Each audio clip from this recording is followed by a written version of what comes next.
পেন্ডুলামের মতো ঝুলতে থাকা ম্যাচের ভাগ্য গড়ায় শেষ ওভারে। ভারতের দরকার তখনও 10 রান। উইকেটে নিউকামার ব্যাটার রিঙ্কু সিং।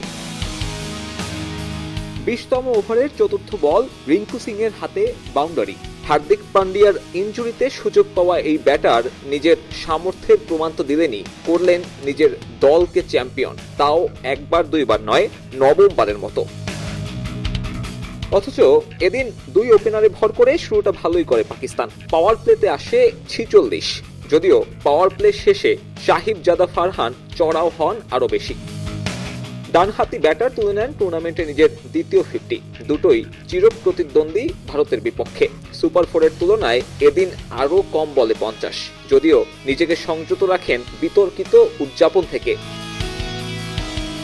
10ম ওভারে ব্যক্তিগত 58 রানে থামেন ফারহান, ভারুণ চক্রবর্তীর শিকার। ডাক এড়ালেও সায়েম আয়ুব 14-র বেশি করতে পারেননি। অন্য প্রান্তে ফকর জামান ছিলেন ছন্দে, 46 রানে ফেরেন এই পাক ওপেনারও।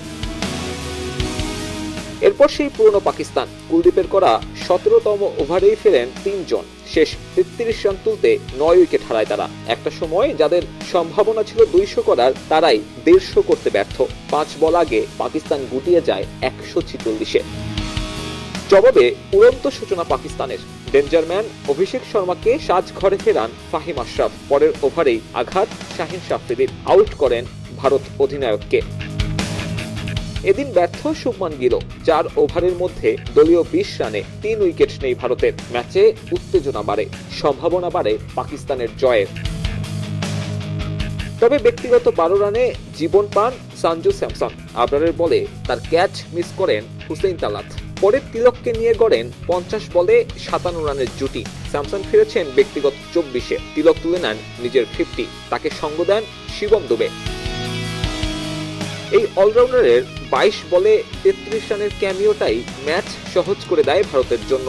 যদিও 19তম ওভারের শেষ বলে ফেরেন এই ব্যাটার। এরপরের গল্পটা তো সবারই জানা।